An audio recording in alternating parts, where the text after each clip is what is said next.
कि खुशबू आ नहीं सकती कभी कागज के फूलों से। राजकुमार उर्फ कुलभूषण पंडित कहते थे, कागज के फूलों से खुशबू नहीं आती, लेकिन बर्फ की तो एक खुशबू होती है। बर्फ से हमें कश्मीर याद आता है, और कश्मीर से उमर अब्दुल्ला, और उमर अब्दुल्ला से उनकी ये फोटो जरा ध्यान से देखिए। ये तस्वीर इन दिनों बड़ी चर्चा में है, इतनी चर्चा में कि पीएम मोदी ने भी इस पर टिप्पणी की है। आइए पूरा मामला समझते हैं। तो हुआ ये कि जम्मू और कश्मीर के मुख्यमंत्री उमर अब्दुल्ला इन दिनों गुजरात में हैं।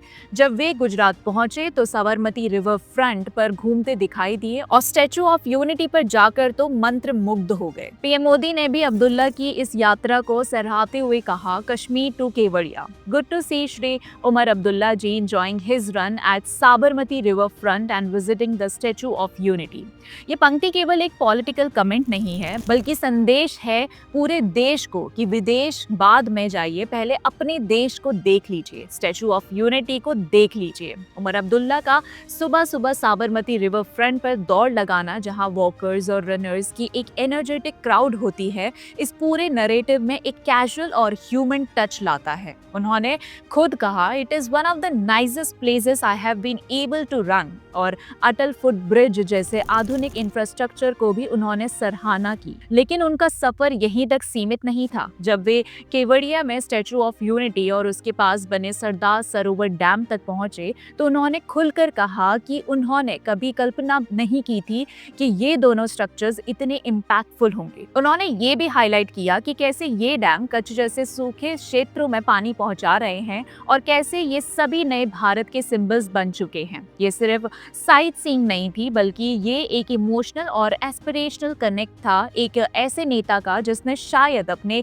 देश में ऐसे विकास की कल्पना भी ना की हो। दोस्तों, अगर हम बात करें स्टैचू ऑफ यूनिटी की, तो वो केवल एक मॉन्यूमेंट नहीं, बल्कि एक विकास का कैटलिस्ट बन चुका है। और ये बात हम आपको फैक्ट्स के साथ बताते हैं। 2018 में जब इसका उद्घाटन हुआ था, तब से अब तक इसने 15 मिलियन से ज्यादा टूरिस्ट को आकर्षित किया है। सिर्फ 2023 में ही 5 मिलियन लोग यहाँ घूमने आए। एक छोटी सी जगह केवड़िया को टूरिज्म के नेशनल मैप पर लाने का काम किया। इस प्रोजेक्ट की कंस्ट्रक्शन के दौरान 8,000 लोगों को नौकरी मिली, जिसमें से 2,000 से ज्यादा लोकल ट्राइबल यूथ थे, जो पहली बार अपने क्षेत्र में रोजगार का एक स्थायी स्रोत देख पाए। और ये केवल टेम्पररी अपलिफ्टमेंट नहीं था। एकता नगर में IHSCL के हॉस्पिटैलिटी ट्रेनिंग सेंटर ने हर साल 120 ट्राइबल यूथ को होटल, टूरिज्म और फूड सर्विसेज जैसे प्रोफेशनल स्किल्स में ट्रेन करना शुरू किया। इंफ्रास्ट्रक्चर का स्तर भी बदला। Railway station, 5 star hotels, tent city, home stage, handicraft mall,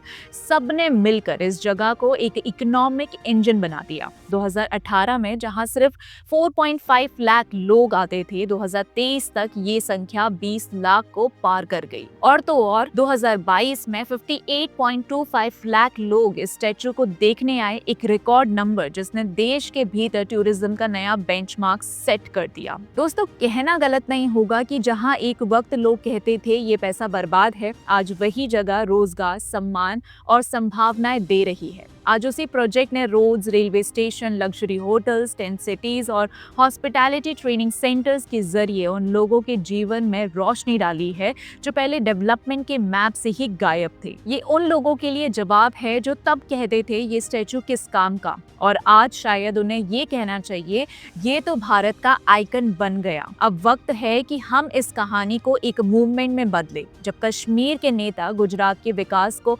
सराहते हैं, तो ये सिर्फ एक फोटो ऑपरेशन नहीं होता, ये एक मैसेज होता है। India grows when every region thrives together. इस संदेश उन लोगों को भी है जिन्होंने लगातार स्टैचू ऑफ यूनिटी के खिलाफ अभियान चलाया, पीएम मोदी पर इसको लेकर हमले किए, उन्हें दिन रात निशाना बनाया। आज उसी स्टैचू ऑफ यूनिटी के कसीदे पीएम मोदी के विरोधी नेता पढ़ रहे हैं, वहां जाकर फोटो लेते हैं, उसकी तारीफ करते हैं और उसे सोशल मीडिया पर पोस्ट भी करते हैं। जहां से शुरू की थी वहीं से खत्म करते हैं। कागज के फूलों से खुशबू भले ना आए, लेकिन स्टैचू ऑफ यूनिटी से तो एक खुशबू आती है, एकता की खुशबू।